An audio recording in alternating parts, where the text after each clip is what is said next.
Continuamos con el panel Industrialización y Comercio Exterior, el futuro de Norteamérica, por lo que me gustaría dar la bienvenida a quienes participarán en este espacio. Se encuentra con nosotros el ingeniero Héctor Guerrero Herrera, subsecretario de Industria y Comercio de la Secretaría de Economía del Gobierno Federal. Igualmente, la maestra Jennifer Safarian, presidente y CEO de Autos Drive America. El MBA Brian Kingston, presidente y CEO del Canadian Vehicle Manufacturers Association. El doctor José Sosaya, presidente de la Asociación Mexicana de la Industria Automotriz. Y como moderador nos acompaña el doctor Luis de la Calle, director de CMM Consultoría. Dando inicio con el panel Industrialización y Comercio Exterior, el futuro de Norteamérica, cedo la palabra al moderador, el doctor Luis de la Calle. Buenas tardes a todos, gusto saludarlos, encantado de estar aquí en IMEF. Gracias, Ángel, por la muy generosa invitación.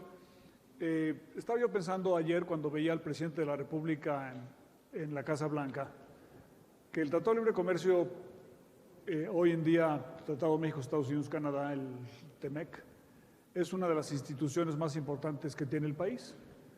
Bueno, en el ámbito privado, IMEF es también una de las instituciones más exitosas, que más ha contribuido al entendimiento del funcionamiento de la economía, las finanzas, y que cumple ahora 60 años. Felicidades por ello, creo que es una contribución muy importante la que hace IMEF, y encantado de estar aquí para conversar de temas fundamentales. Ya en el panel anterior se mencionó un poco la importancia que tiene la inserción de México en el mundo, la participación que tiene México en los tratados de libre comercio, la integración de América del Norte, su proceso de industrialización, yo diría su proceso de creación de valor, eso es lo que permite realmente que crezcan las economías. Y bueno, tenemos ahora la oportunidad de tener una conversación sobre estos temas con 4 panelistas de primer orden que están en el día a día de cómo construir una economía moderna, y no solamente en el ámbito nacional, sino en el ámbito de América del Norte. La dinámica del panel será la siguiente: le daremos a cada uno de ellos 5 minutos para que haga una presentación con sus iniciales reflexiones, y después pasaremos a la parte de preguntas y respuestas. Yo les haré algunas y en la medida que haya preguntas del público, por supuesto, también lo haremos, para tener una conversación rica sobre no solamente los obstáculos que enfrenta la economía mexicana, sino sobre todo las oportunidades y qué debemos hacer para realmente aprovechar las oportunidades que existen. No son pocas, y si nos ponemos las pilas pueden ser mucho más grandes. Entonces, con este contexto, le vamos a dar primero la palabra al subsecretario de Industria y Comercio de la Secretaría de Economía, a Héctor Guerrero Herrera, para que nos haga sus primeras reflexiones y sigamos después con el resto de los panelistas. Héctor, bienvenido, muchas gracias, encantados de tenerte aquí en IMEF, y nos honra mucho que la Secretaría de Economía esté tan bien representada con el subsecretario de Industria y Comercio. Muchas gracias. Me voy a permitir pasar. Por favor, adelante.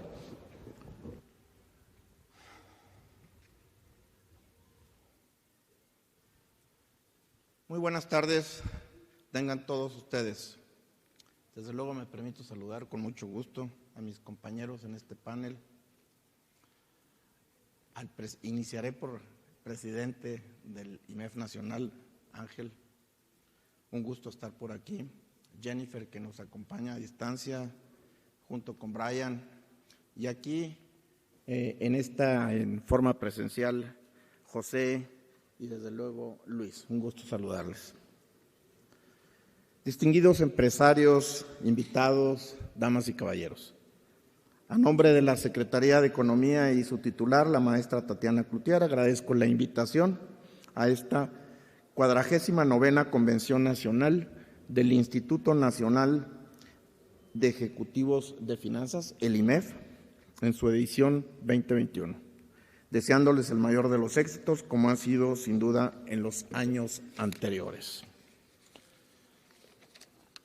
Quiero robarme 20 segundos porque después ya no lo voy a tener la oportunidad pública, de felicitar a mi amigo Ángel García Lascurain, presidente del IMEF Nacional, por su gestión a lo largo de este previo espacio de tiempo muy difícil, porque seguramente el plan que traía en la bolsa, pues lo tuvo que darle rayitas, tirarlo a la basura y decir a bote pronto, ¿qué hago ante esta nueva realidad en la que pues llegó un invitado no grato, no deseado, como ha sido la pandemia, y en función de eso reconfigurar su plan de trabajo? Felicidades, sé lo que quiere decir estar en el IMEF, soy socio, y esto sin duda implica un esfuerzo enorme, porque trabajar para gente tan talentosa, exitosa como son empresarios y ejecutivos, desde presidentes y directores generales, directores de finanzas, no es fácil. Muchas felicidades, en verdad. En otro orden de ideas, precisamente sobre el tema que me corresponde abordar hoy día, que es la industrialización, de manera muy sintetizada comentaré que los antecedentes de la industrialización en nuestro país han sido amplios y en ocasiones son tan extensos que batallamos en definir el horizonte y camino adecuado. Procesos de cambios estructurales que sin lugar a dudas siempre han tenido por finalidad incrementar los temas de calidad, productividad y competitividad. En un inicio, la industria del país surgió como el impulso de los sectores de ciertos parámetros muy particulares como son el acero, textil, cerveza, etcétera, que ocurrieron en su momento a inicios de ese proceso de industrialización en nuestro país. Si hacemos un recuento de este quantum industrial a mediados del siglo XVIII, inició en Inglaterra lo que se conoce como la primera revolución industrial, basada en temas de agricultura hacia la agroindustria. Para 1900 aparece la llamada segunda revolución industrial, con temas de manufactura, y ya para finales del siglo pasado y principios de este aparece la llamada tercera revolución industrial del post-neoliberalismo, con sociedades del conocimiento y finalmente hoy día estar en el umbral, en la transición hacia una cuarta revolución industrial, que algunos intelectuales y académicos a esa revolución industrial le llaman la primera revolución digital. Los crecimientos de la economía han sido desde periodos muy exitosos, nuestra economía, hasta otros con crecimientos muy limitados y en algunos casos incluso negativos. Las circunstancias al paso del tiempo, ya con la objetividad que da a toro pasado juzgar qué fue lo que ocurrió, nos permite identificar qué factores de tipo endógeno y exógeno afectaron ese movimiento de actividad económica. Espacios de tiempo donde se enfatizó el mercado interno en algunos casos, en otros se exacerbó el mercado externo, pero dar paso en ese movimiento económico desde economía muy cerrada, semicerrada, abierta, y en donde ahora hay opiniones de que estamos excesivamente abiertos al mercado internacional, olvidándonos un poquito de la economía nacional, del mercado interno. En estos mismos espacios de tiempo, el ingreso de México ha ocurrido a través de diversos convenios, tratados, participación en organismos internacionales, que sin duda han marcado un proceso de menos intervención del Estado en la economía. Ha ido disminuyendo esa participación en este México moderno que demanda para todos nosotros el mantener y acrecentar mejores niveles de competitividad con todos sus socios comerciales en el mundo. Durante más de 3 décadas, la falta de una política industrial permitió que nuestras actividades económicas se concentraran en los programas de fomento a las exportaciones. Y digo la falta porque con frecuencia escuchamos, es que la política industrial, es que dice la política industrial, pues yo quisiera saber cuál. Recordemos que por ahí alguien dijo que la mejor política industrial es la que no existe. Y todavía seguimos creyendo en eso y seguimos trabajando de esa manera. Necesitamos urgentemente, como país, la definición, el rumbo hasta dónde participan la parte de la triple o cuarta hélice en este aspecto de actividad económica. La política industrial urge. Se impusieron las exportaciones de productos que necesitaban mayor manos de obra intensiva en plantas cercanas, sobre todo a la frontera con los Estados Unidos de América. Asimismo, se mantuvieron algunos programas y políticas orientados a la consolidación de las grandes empresas manufactureras y exportadoras de México. Los resultados del cambio de enfoque fueron dispares. Si bien disminuyó en algunos casos la inflación, en algunos casos aumentaba la inflación, se redujo el déficit fiscal, luego volvió a aumentar, se reorientó el aparato productivo a exportaciones, principalmente como mencionaba, manufactureras, y el ritmo de la actividad económica en general se mantuvo durante este tiempo, prácticamente de 82 a 2015, un crecimiento real promedio del PIB del 2.2%. La maquila fue un instrumento muy importante para la actividad económica de nuestro país, cuyo funcionamiento se basaba en ciertos esquemas salariales y ventajas de ubicación geográfica, en donde se agotó este beneficio para el país cuando la innovación tecnológica irrumpió en el mundo y cuando las naciones, particularmente del sudeste asiático, primordialmente se convirtieron en el polo manufacturero global, dando paso y afortunadamente en esta transición a una industria maquiladora hoy día muy fuerte, muy sólida, pero que tiene conceptos totalmente diferentes a los que anteriormente se llevaban a cabo y que le ha traído enormes ventajas competitivas al país.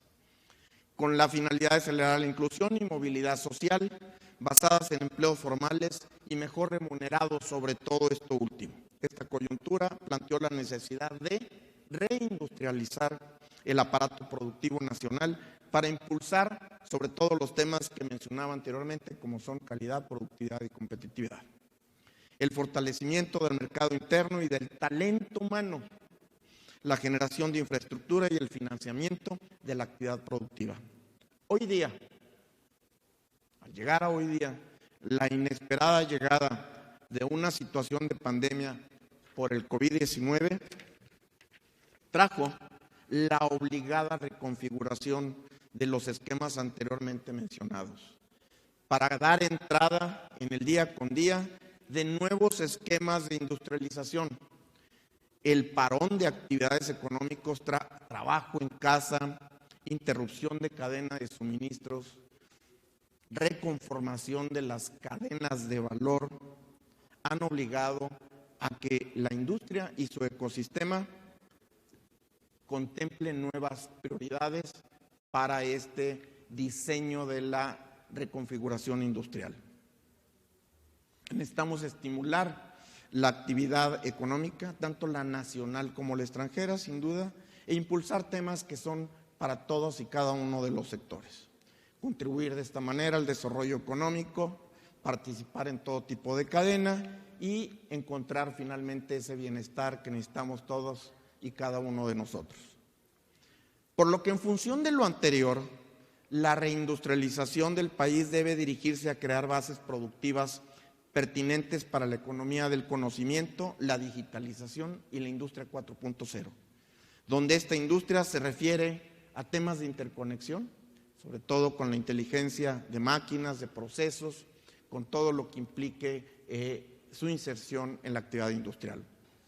Así como en paralelo, y esto lo enfatizo, así como en paralelo con el cumplimiento, participación y diseño interno en cada una de las unidades productivas de nuestro país, de esquemas que vayan en lo que conocemos hoy día como la Agenda 2030, objetivos de desarrollo sustentable que son sumamente importantes incorporarlos. ¿De qué sirve un avance tecnológico, industrial, conocimiento digital de avanzada si no sumamos en estos esquemas los objetivos de desarrollo sustentable? Necesitamos promover el crecimiento económico sostenido, inclusivo, al empleo pleno y productivo y un trabajo decente para todos nosotros. En este sentido, la Secretaría de Economía del Gobierno Federal trabaja y diseñó una plataforma estratégica alrededor de este tema, para colocar al país en una posición relevante a nivel internacional, pero con una visión de desarrollo interno, sin descuidarla, que se traduzca en bienestar para todos nosotros. Lo anterior es relevante, ya que de acuerdo con la CEPAL, la política industrial, como mencionaba anteriormente, es un componente esencial de cualquier política de desarrollo sostenible. Adicionalmente, con el objeto de mitigar los impactos negativos de la pandemia, en enero de este año, esta plataforma estratégica fue comunicada a través de la titular de la Secretaría de Economía, la maestra Tatiana Cloutier, como un plan de reactivación que se inserta en este concepto económico nacional, en donde se ha permitido hacer frente a los retos de crecimiento y desarrollo para la recuperación económica y continuar con el proceso de industrialización que demanda hoy las necesidades que vive nuestro país y su inserción en el mercado global. Son 4 ejes.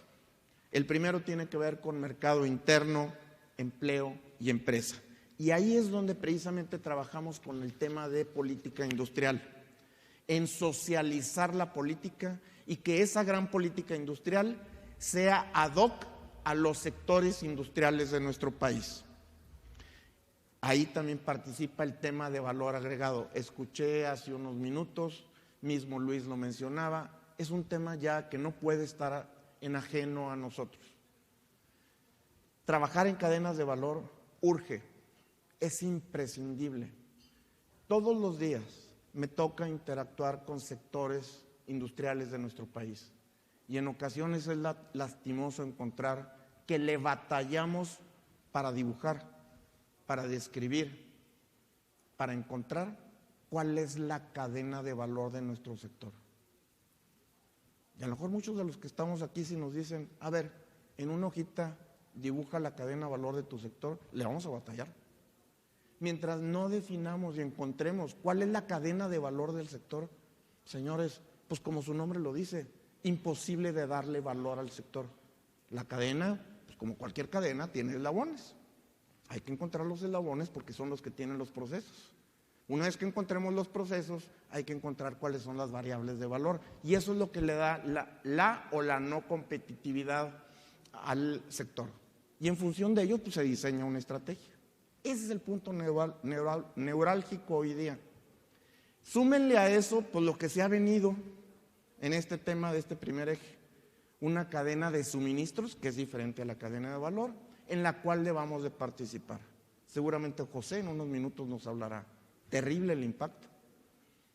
Un sector desabastecido de millones, 16, 17, 18 millones de automóviles en Norteamérica y están detenidos la mitad de ellos por una cosita de este tamaño que se llama semiconductor. Entonces, en la medida que no entendamos esas cadenas de valor, las empresas se van a afectar. Vamos, hoy día ya no existen empresas exitosas. Lo que existen son cadenas de valor exitosas y tenemos que saber en dónde estamos. Tenemos que promover temas muy concretos que van hacia esta competitividad. Participar con la banca de desarrollo para encontrar temas de financiamiento, de crédito, de garantías que sean adecuados y que verdaderamente se fomente el desarrollo en nuestro país. La industria lo necesita. Tenemos que participar y sumar en esa cadena de valor. La cadena de valor es horizontal y en forma perpendicular encontrar la suma urgente, vital, importante, estratégica de las MIPYMES. Platicaba con un presidente de una de las cúpulas empresariales de este país. ¿Qué porcentaje de tus asociados son las MIPYMES? El 88%. Dame un programa de MIPYMES. Digo, pues el Pareto te está diciendo que esos son, pues dame un programa de trabajo con MIPYMES en donde se les apoye y se les ayude y se fomente lo que se tenga que fomentar. Mientras no hagamos eso, va a estar muy complicado, muy difícil. El tema de digitalización, llámese cuarta revolución o primera revolución digital, es inminente. O le entramos o le entramos. Estamos haciendo convenios, acuerdos, memorándum de entendimiento con una muy buena cantidad de sectores en los que podamos trabajar de la mano con ellos. Es vital el acompañamiento en los temas que hoy día nos reclama. Diseño de plataformas, fomento a la inversión, que es el segundo eje. Necesitamos, el juego se llama invertir, invertir e invertir. De ahí se genera toda la riqueza. Pero tenemos que hacer con reglas del juego que nos permitan ser eficientes en este esquema, atraerlo sobre todo del mercado internacional, promoverla, participar en la defensa de quienes participen con empresas en el extranjero e implementar los acuerdos que sean necesarios. Un siguiente eje tiene que ver con este esquema de fomento a la exportación, que lo dejaré en quienes van a continuar en el tema hablando de comercio exterior. Y un cuarto es bien importante, regiones y sectores. No podemos tener un México que sí crece y un México que no crece y un México que como que crece. Tenemos que hacer estrategia de trabajo para identificar regiones y poder trabajar con ellas. Algunas de las cúpulas empresariales incluso trabajaron lo que es el denominado Pacto Oaxaca para que podamos trabajar con proyectos de infraestructura. La entrada hacia la industrialización en nuestro México nos permite identificar dos grandes tipos de empresas. Las empresas que son tractoras de empleo y las empresas que son tractoras de alto nivel de valor agregado. México necesita de las dos. Necesitamos empleo bien remunerado, bien trabajado, digno, y necesitamos darle valor agregado y no quedarnos atrás con empresas que aporten este tema. Finalmente, decirles que a ese juego de alto valor agregado lo acompañaría con otro esquema importantísimo, el trabajo en equipo. Yo entiendo, vivo aquí, soy mexicano, igual que la mayoría que están aquí. Y hay temas que no son tan fáciles y cómodos en el diálogo y mucho menos en la implementación, en la búsqueda de acuerdos. Pero señores, hay una gran cantidad de temas donde todos vamos a coincidir. Trabajemos en ello. Trabajemos, participemos en ello. El país nos demanda que lo hagamos. No perdamos el tiempo en algo que a lo mejor vamos a estar ahí en una buena mesa de café y no vamos a llegar a nada. Cuando se tenga que hacer la opinión, el señalamiento con marcador amarillo, hagámoslo a través de la vertebración que nos ofrece nuestro país, como son las cámaras, las asociaciones, confederaciones, las entidades en las que participamos. Pero por lo pronto necesitamos trabajar juntos, desarrollar esquemas que nos permitan tener un México de vanguardia en la actividad económica en la cual estamos participando, sobre todo el esquema global, sin olvidar el mercado interno. Agradezco el tiempo y una vez más reitero el saludo de la maestra Tatiana Cloutier. Estamos para servirles. Buscamos ser una secretaría, una subsecretaría totalmente abierta. Jamás he detenido a alguien que toca la puerta, nunca desde que estoy al frente de la misma. Las puertas están abiertas para escuchar a quien quiera hacerlo. Es nuestra obligación, es nuestro deber, es nuestra palabra cívica. Que tengan muy buen día. Muchas gracias.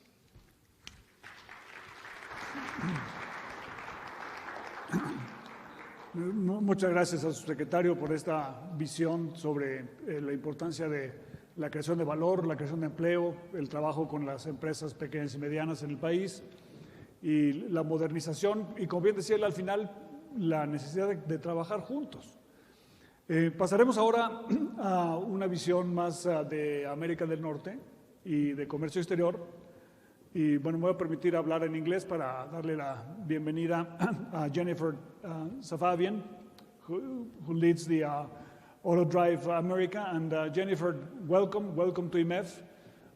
We would like to hear from you your vision as to where the North American opportunities lie, how we can make the pie larger, the region more competitive, generating more value in what we do in the industrial activities and in your own sector in the autos and how autos will be transforming themselves. So why don't we begin with you, Jennifer, and then we'll go with Jose to have the same view on the Mexican side, and then with Brian from Canada, taking advantage of the summit in Washington, D.C. yesterday, where the competitiveness of the region, competition with China and the auto industry were a central part of those meetings in Washington. So welcome, Jennifer, and the floor is yours.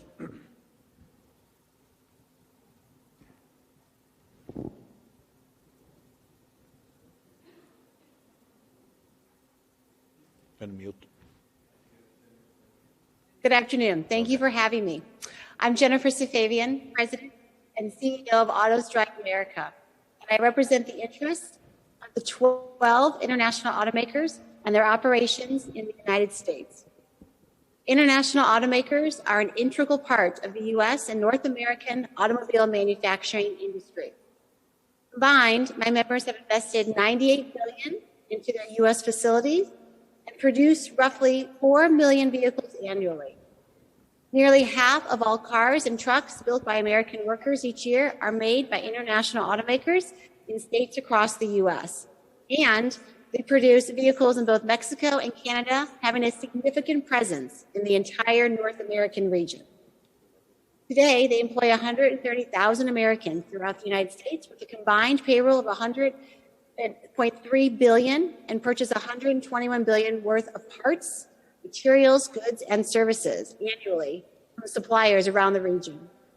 60% of the U.S. jobs created by international automakers are directly related to manufacturing vehicles and vehicle parts. And increasingly, vehicles produced in the United States by international auto manufacturers are exported to markets abroad. Some 925,000 vehicles were exported to 140 countries and territories last year. That's 17% of all vehicles that they produced in America last year. Without the integration of the North American auto industry, I don't know how many of the companies I represent would be with us today. The trilateral agreements between our three countries led to much of the investment and new production in the U.S. The production capacity since 1993 has drastically increased in the subsequent decades. The U.S., Canada, and Mexico are complementary to one another.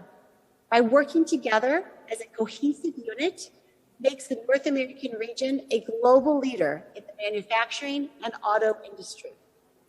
These operations are supported by production facilities, suppliers, and supply chains integrated across the borders of Canada, the United States, and Mexico. The U.S. auto industry consists of more companies than ever before, 17, if you count the companies that are represented on this panel and the new entrants into the market over the past decade. I don't believe that we would have such a robust auto manufacturing sector without it.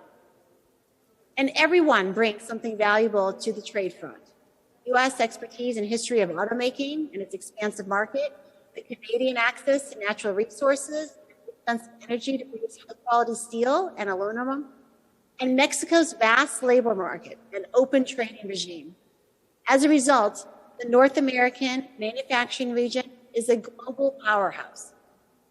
Economic integration reduces costs, expands vehicle production and vehicle choice for American consumers, and supports U.S. auto exports.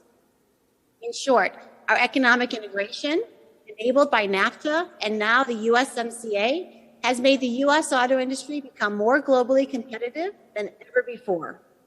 The North American region is a great place to build cars and trucks. I've spent most of the time talking about trade between our three countries, but of course, trade outside the region is just as important to our economies as well. Trade facilitates our ability to expand our business to emerging markets and creates rules that try to ensure there is a level playing field to help expand competition and consumer choice. Without the integration of our economies, our ability to compete effectively and successfully with these major automotive production platforms would be seriously diminished. There's no better proof of our industry's global competitiveness than to see this kind of demand for vehicles built in the North American region. And I look forward to our discussion on this panel. Thank you so much for the invitation. Thank you, Jennifer. The auto industry has been the backbone of North American integration. And José, en el caso de México, la integración económica de América del Norte fue en mucho construida a través del sector del automóvil, las autopartes, ¿no? De hecho, si uno ve las declaraciones del presidente Donald Trump, uno pensaría que México es tremendamente competitivo en el sector del automóvil y que somos tan competitivos que Estados Unidos pensaba, o el gobierno de Estados Unidos pensaba que necesitaba una estrategia defensiva para que México fuera un poco menos exitoso. La pregunta, creo, hoy en día es, ¿los coches del futuro, uno, van a ser diseñados en América del Norte?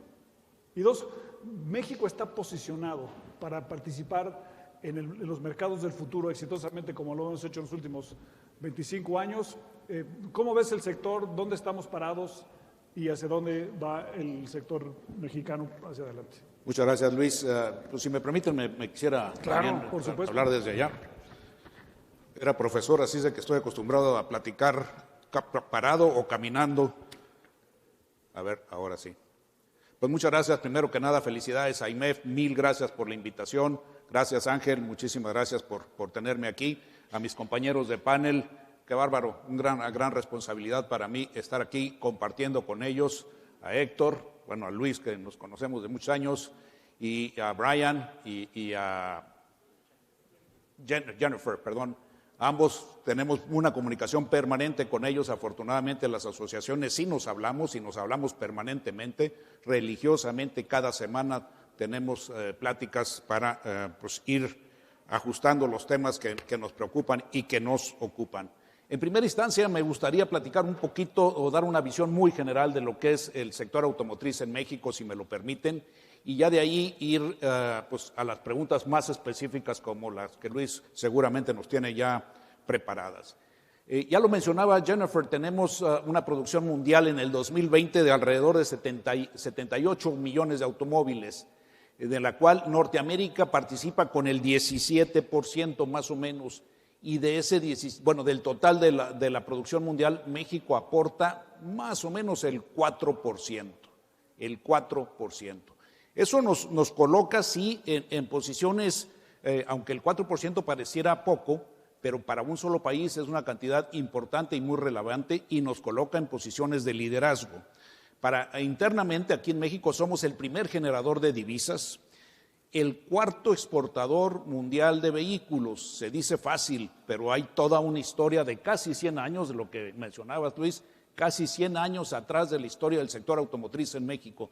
Un sector que obviamente yo estoy muy orgulloso de pertenecer a él, pero del que creo todo México debe estar muy orgulloso de lo que hemos sido capaces de hacer, de retar a las economías más grandes del mundo con nuestra eficiencia, nuestra competitividad, y bien importante para que no nos confundan con mano de obra barata, nuestra calidad.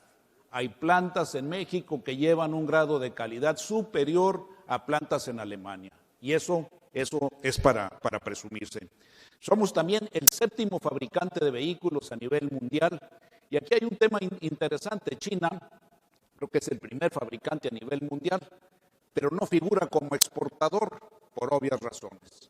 China tiene un caso casi a la inversa de México. México somos el cuarto exportador, el séptimo productor, pero el cuarto exportador a nivel mundial, porque de nuestra fabricación total en México, de nuestra manufactura total en México, exportamos el 88% de vehículos y solo el 10-11% se quedan en nuestro país. Entonces eso nos coloca en posiciones de liderazgo, que va a llegar un momento ahorita que empiezan los cambios de tecnologías, y ya lo mencionaba Paco Garza en el panel anterior. Hay que cuidar mucho este sector, esta industria y todos, porque el cambio de tecnología implica un riesgo como país, que si no estamos al alcance y a la altura de los requerimientos que esta nueva tecnología va a imponer, no solo para comprar un vehículo o para traer puros vehículos eléctricos, sino de manera muy importante la fabricación de estos vehículos, según los compromisos de las armadoras, se hará solamente con energías limpias, y ahí tenemos que estar preparados también como país. Y preparados somos todos, no es voltear al gobierno o voltear. Si no trabajamos juntos, bien lo decía Héctor, hay que trabajar en equipo. Eso es fundamental y hay que ponernos a trabajar ya. Ya es el momento, diría yo. Entonces, esta parte creo que nos da una idea muy general de nuestra posición de liderazgo. El 4.1% es la contribución de México a la producción mundial, como les mencionaba yo, y el 88% es la exportación. Pero esto también es gracias al modelo exportador que México ha creado a lo largo de los años. Por ahí también se hablaba en el panel anterior del número de tratados que tiene México, tratados y acuerdos internacionales que tiene México. Tener tantos tratados es bueno, es malo. Creo que en el caso de México ha sido un reto muy importante para la economía nacional, pero un reto que la economía nacional y que el empresario nacional ha sabido sobreponerse, interactuar, invertir y coinvertir con la inversión extranjera también. México es una importante plataforma de exportación de vehículos, los números nos lo dicen. La dinámica de venta de vehículos nuevos depende de una gran medida de los mercados externos. La economía mundial nos está marcando la pauta. Hoy, precisamente antes de venir aquí, me entrevistaban para un programa de radio y me decían cómo ven la recuperación del sector automotriz. Pues les decía, si le hago así con el dedo y veo para dónde va el aire, pues habría que ver para dónde va la economía global, porque esta marca de manera definitiva hacia dónde va a ir el sector automotriz. Debo decir también que durante la pandemia la fortaleza que en parte conservó el mercado automotriz de los Estados Unidos ayudó a la industria automotriz mexicana a seguir produciendo, a seguir exportando, aun que tuvo y hemos tenido problemas. Hemos tenido fuertes caídas en los últimos 4 meses ya, pero derivadas de otros factores, ya no de la pandemia nada más, sino mezclada, como lo mencionaban también, con el tema de la falta de semiconductores a nivel global. Y la falta de semiconductores a nivel global, también lo mencionaba Héctor, es una parte importante de la cadena de suministro, es el poder determinar cómo voy yo a abastecer estas empresas, estas plantas armadoras. Su nombre lo dice, somos armadores de piezas. Conjuntamos una serie de piezas que salen convertidas en un vehículo. Si no tenemos esa proveeduría perfectamente planeada, sucede lo que nos está pasando ahorita. Yo digo que es en parte también una consecuencia clara y directa del just in time. El just in time ha provocado que las empresas, muchas, no solo las armadoras, nos pongamos a no tener inventarios grandes de autopartes o de piezas que se requieren durante el proceso de fabricación, y esto pues hoy se ha convertido en una carga muy importante. Tan es así que algunas armadoras ya están buscando a ver si para el futuro no fabrican ellas mismas sus propios semiconductores y algunas otras piezas que hoy les están maquilando. Bueno, el modelo exportador de México es un modelo de éxito y debe ir acompañado, y eso creo que es bien relevante, del fortalecimiento del mercado interno. Y aquí es donde la presencia de Héctor nos ilustra y nos ilumina en eso, porque precisamente una de las debilidades que hoy encuentro yo en el sector automotriz en México es que no hemos logrado fortalecer el mercado interno. Nuestra venta en el mercado interno sigue siendo baja comparada con la gran producción que tenemos y la gran exportación de vehículos.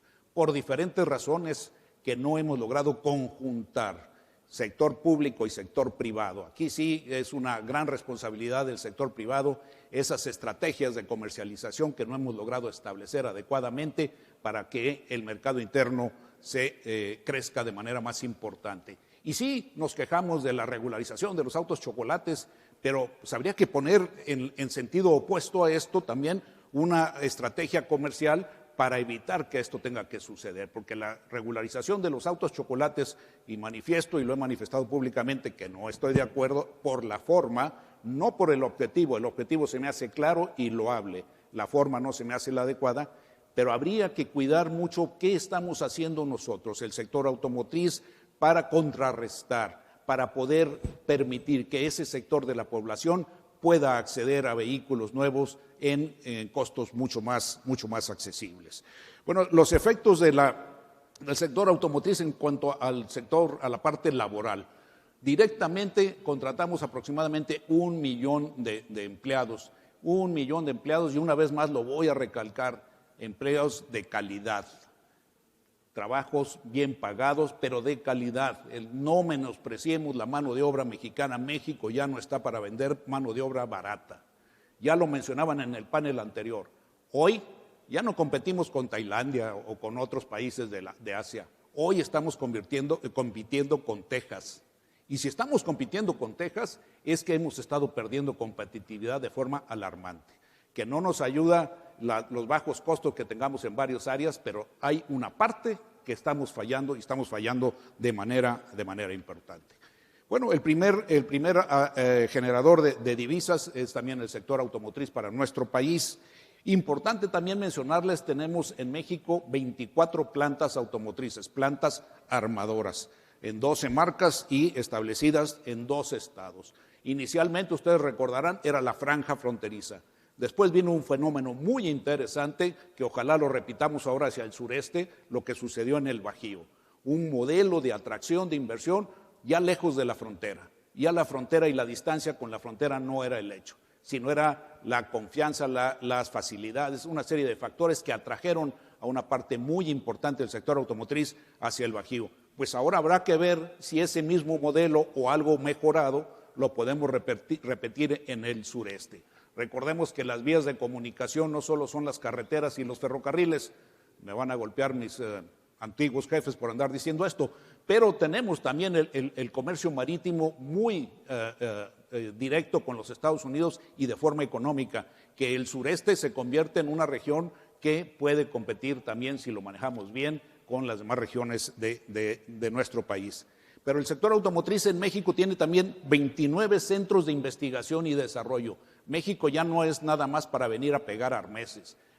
Es un país donde la industria automotriz lo tiene catalogado de primer nivel en el proceso de diseño y fabricación de vehículos. Bien importante también esta parte así.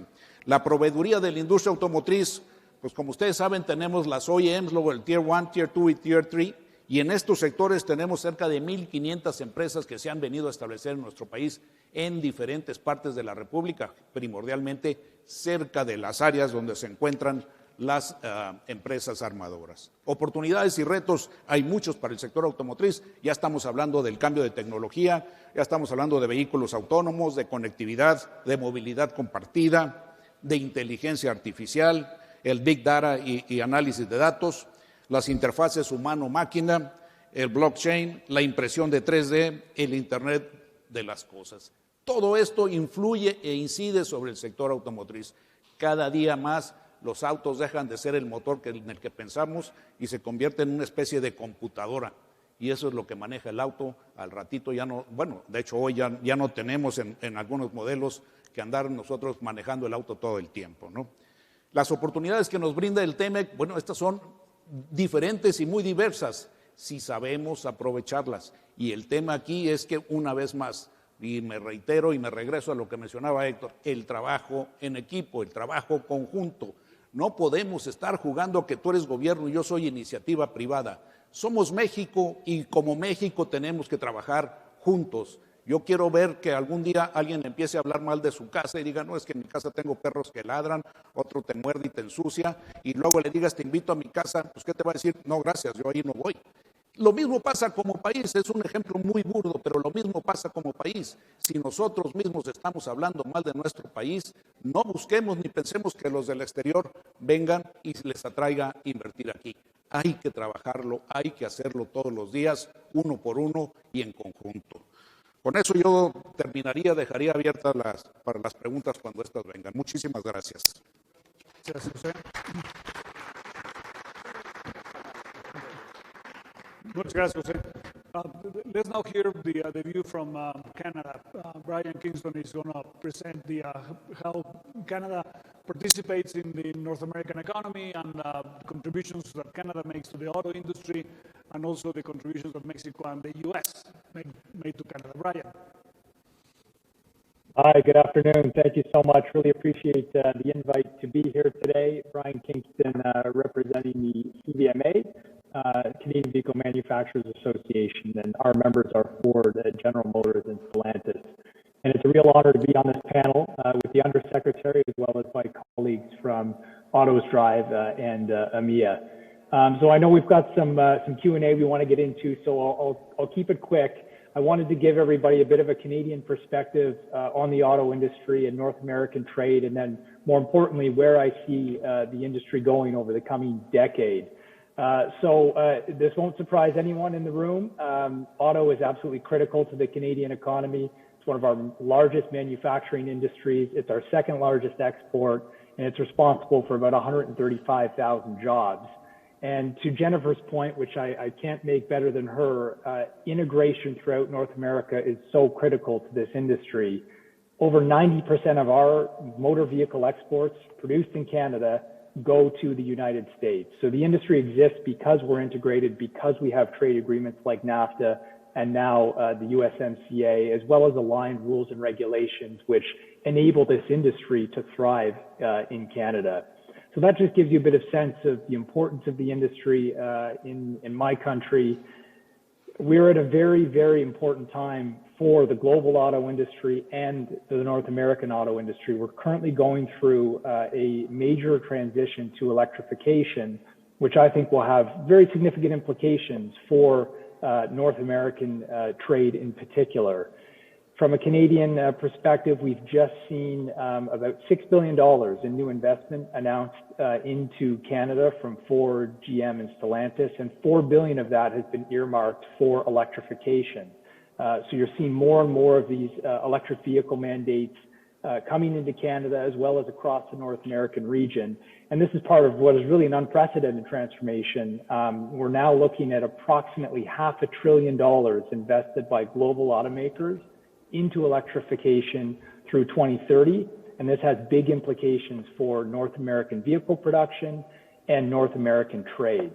We're not currently a leader globally in terms of EV production. China holds that position right now. However, I fully expect that as electric vehicle demand increases in North America, production will increase at the same time, and you'll see the North American region begin to rival China with respect to overall EV production.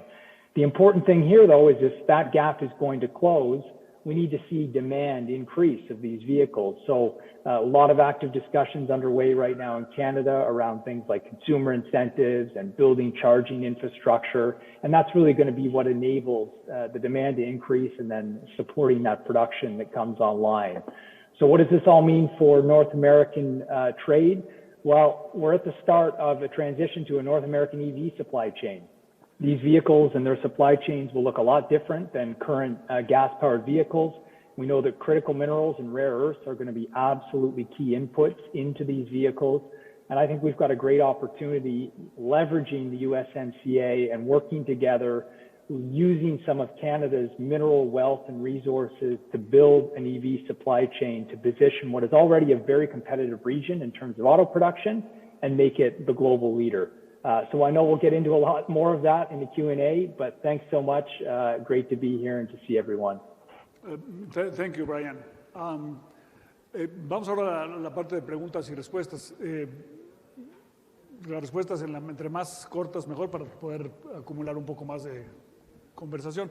Héctor, José mencionaba que el Bajío tuvo un éxito tremendo en los últimos 15 años, en parte por la transformación industrial en América del Norte y sus conexiones.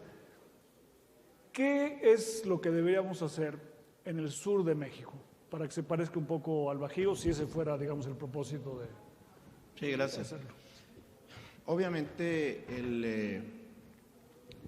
el tema que primero aparece en la mesa es infraestructura. Sin infraestructura difícilmente, si vemos la historia de cómo se fueron conformando estos espacios de altísima actividad económica, con trabajos bien remunerados, con valor agregado, pues porque hay infraestructura. Entonces lo primero que necesitamos hacer es un buen análisis, un buen diagnóstico del tema de infraestructura. La infraestructura es uno de los temas que más recursos necesita cualquier país. El presidente Biden acaba de firmar un acuerdo histórico en los Estados Unidos para los siguientes 15, 20 años de lo que necesita un Estados Unidos moderno, porque alguna de su infraestructura se quedó atrás. Y vemos las cifras en billones de dólares y se va uno de espaldas. Bueno, ¿qué podemos hacer con las limitaciones que tenemos nosotros en cuanto a recursos en infraestructura? Lo siguiente es energía. Lo que se busca es costos dentro de las unidades fabriles, el despertar de un esquema de industrialización y por consecuencia su comercio y servicios que tenga costos asequibles y accesibles. Y el siguiente, el más importante tal vez, es el talento y la mano de obra. Entonces necesitamos espacios donde capacitar, entrenar a gente que mañana pasado va a estar en esos centros.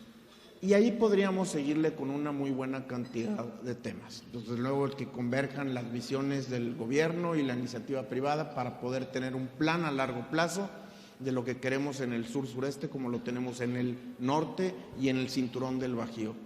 Le podría seguir con una muy buena cantidad de temas, Luis, pero creo que son los principales. Sin ellos, el orden de hacer como me encantó las palabras de José, la verdad me encantaron. Si no tenemos esa calidad, que es correcto lo que apunta, y con orgullo hay que decirlo, la calidad del talento y la mano de obra en el sector automotriz es otro mundo. Temas de productividad donde se manejan costos y eficiencias y temas de ser competitivos para ser los mejores en el sector. Creo que eso es lo que de inicio se necesitaría. Oye, y Héctor, y lo que mencionaba Héctor de tener, José, de tener una conexión marítima entre el sur de México, Coatzacoalcos, Mobile, Alabama, Progreso, San Petersburgo, Tampa, en Florida, ¿lo están pensando en el gobierno como una forma de conectar el sur de México con la economía de Estados Unidos? Desde luego es lo que hablaba del primero, la infraestructura. La infraestructura que tengas en todos sentidos lo que quiera decir esto. Carretera, marítima, puertos,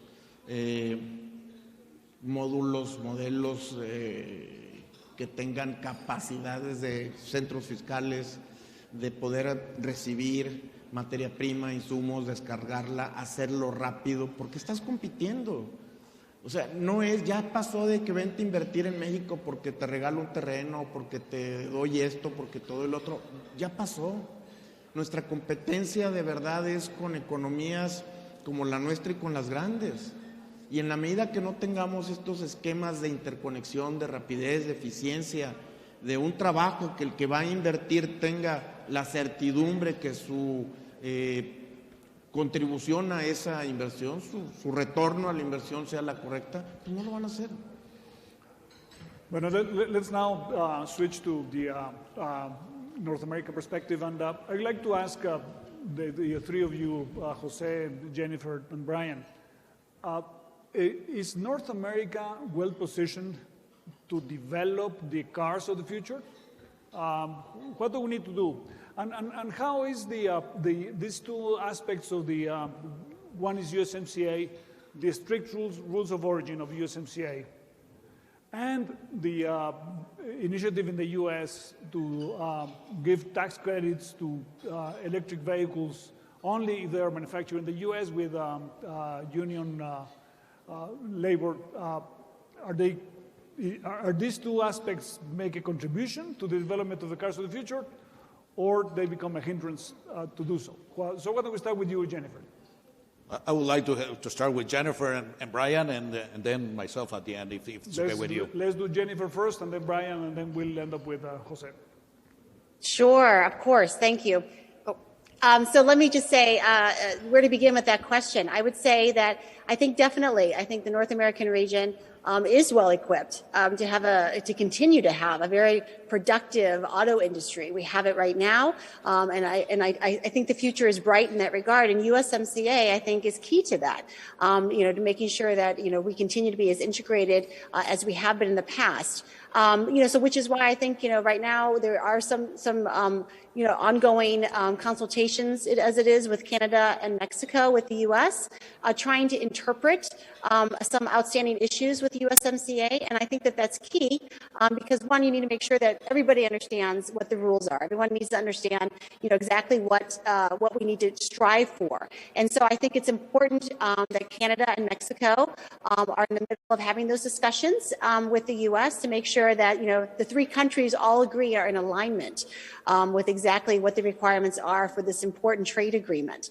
So I'm glad that that's ongoing, and I hope that to be resolved quickly because for companies, of course, not exactly knowing, what they need to be working towards it makes things more complicated for them.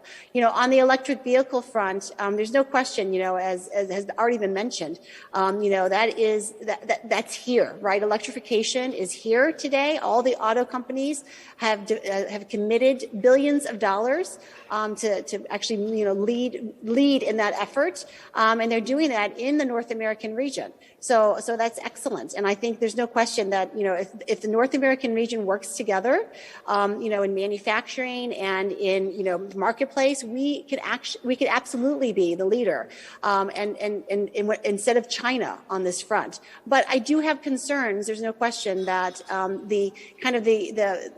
especially in the United States right now, you mentioned the EV tax credit proposal that's being considered. It's a consumer incentive, but unfortunately, it's been drafted in a way that is going to make it very difficult to comply with this integration that we've all been talking about for the North American region, which is so critical for all of us. It requires not only this U.S. Union assembly piece of it, but also domestic assembly piece. So the final assembly in the United States. So it really disregards this key integration that we have all been talking about, which is so important for the auto industry.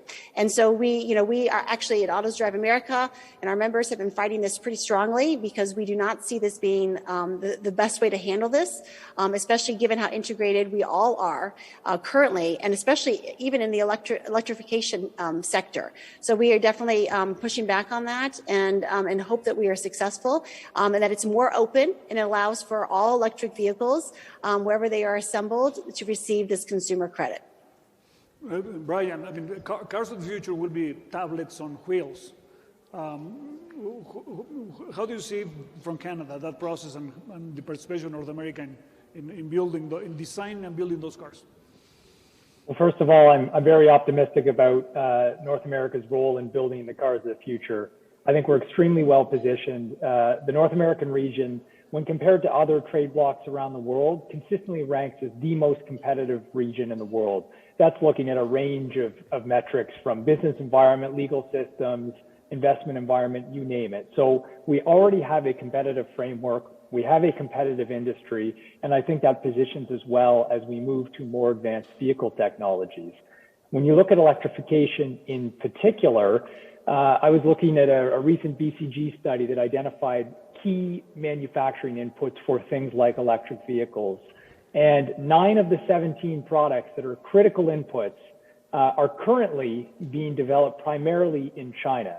So as we start to look at building this North American supply chain, enhancing North American supply chain resilience, there's a big opportunity for Mexico and Canada to play a role in that strategy. And particularly when it comes to things like critical minerals, where we know we can't have an over-reliance on countries outside of the North American region. So I see huge opportunities here, but we have to be coordinated. We have to work together. The industry depends on regulatory alignment and coordination. So the opportunity is there, but it really needs to be led, from a North American perspective as opposed to a country by country approach. And then just with your question on USMCA, yes, there are some outstanding implementation issues that we're working through. The hope of a trade negotiation is that you can iron out all of those details, but sometimes there are challenges with implementation. So there's a process underway right now, and I'm confident we'll get to a place where we've got it fully implemented and everyone is benefiting from it. José, tú mencionabas en tu presentación que los coches de mañana van a ser computadoras. ¿Cómo nos afectan las reglas de origen, la lectura de Estados Unidos que tiene sobre ellas, los subsidios a los coches eléctricos en Estados Unidos? ¿Y qué tan preparado está México para participar exitosamente en la digitalización, electrificación del sector automotriz?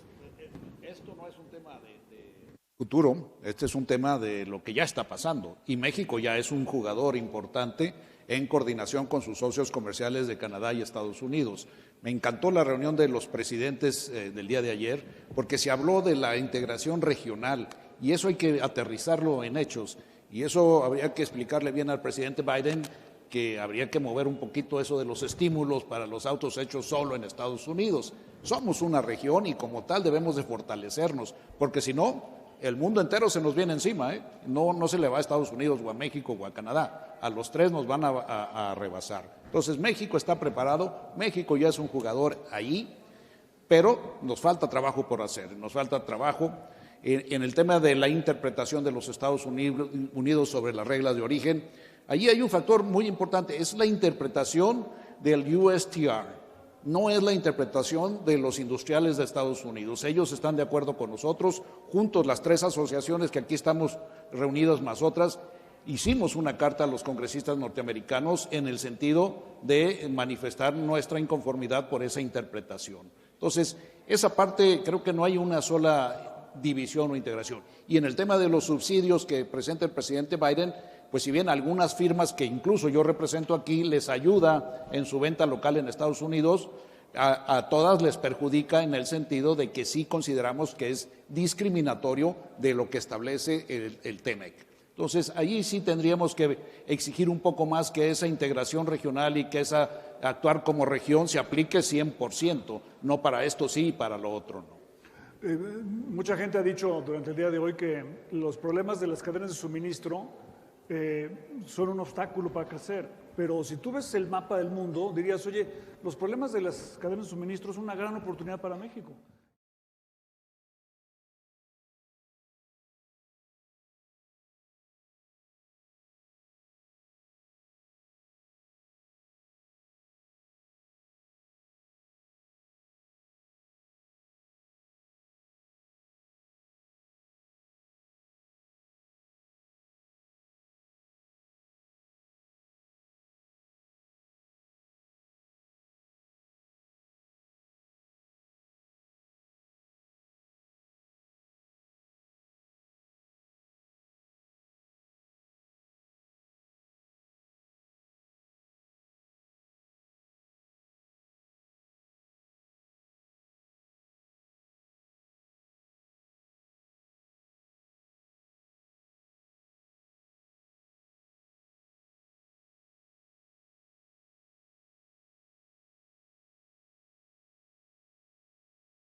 ¿Cuál es, digamos, dónde estamos parados en términos de Estado de Derecho y qué debemos hacer para que tengamos la certidumbre que se requiere, como decía José, de tal suerte que realmente podamos crecer?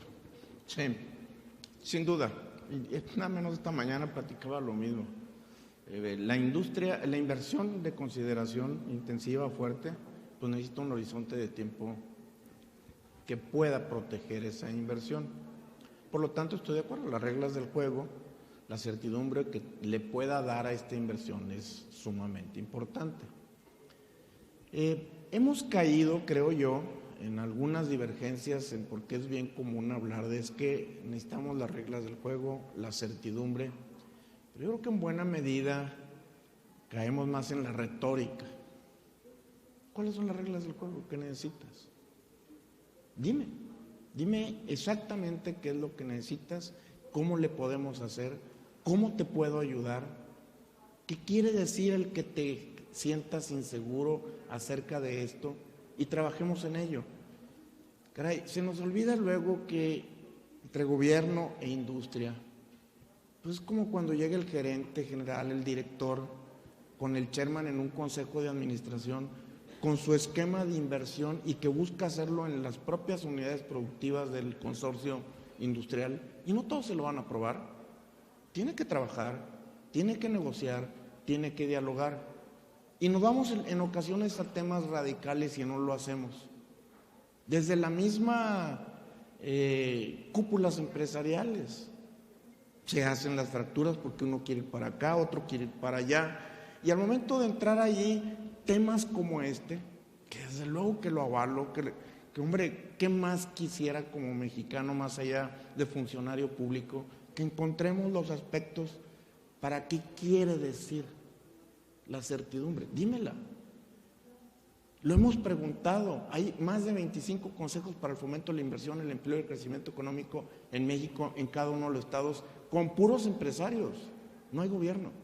Dime qué necesitas, pero pónmelo en blanco y negro, no nomás en ese cañonazo que quiere decir, me falta esto, me falta lo otro. La secretaria delante de ellos, ¿qué es lo que necesitas? ¿Tienes inseguridad en el norte de este país, de esta parte de tu estado? Porque, y ahí habla al secretario, a la secretaria de seguridad, oye, está pasando esto necesitamos hacer, apoyar a estos empresarios. Pero cuando nos ponen en blanco y negro, habrá cosas en las que no es el momento, no fue el lenguaje adecuado, no fue la presentación como debiese ser, y se trastoca, como lo es negociar en familia, como es negociar en la empresa, como es negociar en una corporación. Creo yo que, insisto, si encontrásemos de veras la actitud de, en los temas que son importantes, no dejarlos a un lado, los que nomás me convengan y los que no puedo tocar los otros. Si pudiésemos participar y encontrásemos el espacio, creo que nuestro país sería otro. Diferencias las vamos a tener. Para eso está la pluralidad, para eso está la vertebración que nos permite la iniciativa privada se acerque al gobierno. De eso buscamos, de eso abro la ventana todos los días y lo hacemos en toda la Secretaría de Economía a través de la Secretaría. Dime qué necesitas. Pues vamos a encontrar donde sí te puedo ayudar, donde no te puedo ayudar. El tema de seguridad, Estado de Derecho, todo lo que tenga que ver con temas que inviten al fraude, a la corrupción, lo recorrí con todos los conflictos en el país. Son los 3 temas que más tocan. Te podrán decir algo muy particular de Yucatán contra Sonora, pero esos 3 te los tocan. Vamos a ponerlos en la mesa. Vamos a ver qué quiere decir. Y el momento en que hablemos, dialoguemos y hagamos un plan de trabajo con las estrategias correctas, vamos a ir cerrando brechas. Pero no nomás en el aventón y en un diálogo que no llegue a nada.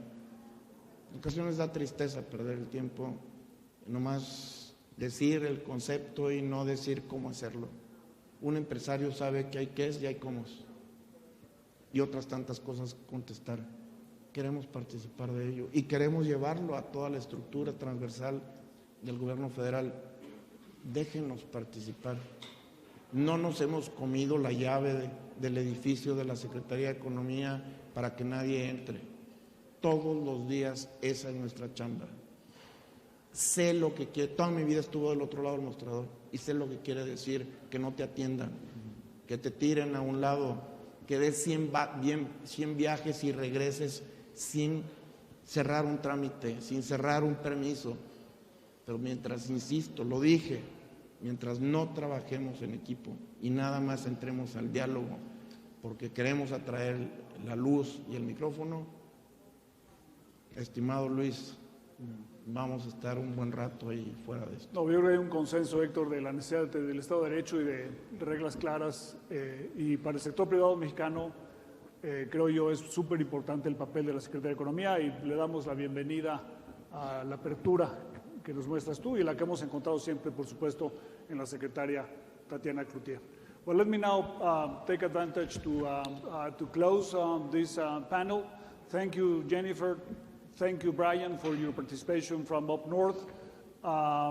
We appreciate your taking the time to talk to the Mexican private sector, and to please join me in congratulating IMEF for their 60th anniversary. Muchas gracias a todos. Buenas tardes. Encantado de estar con ustedes. Gracias, José. Gracias, Héctor, por su participación. Agradecemos a nuestros panelistas y moderador y los invitamos al Press Wall, ya que a continuación les haremos entrega de un reconocimiento por su excelente participación. Muchas gracias. En unos minutos más daremos inicio con el panel Visión de la iniciativa privada para el futuro de la economía mexicana. Les pedimos quedarse con nosotros en lo que nuestro personal de apoyo monta el escenario para nuestro siguiente panel. Muchas gracias.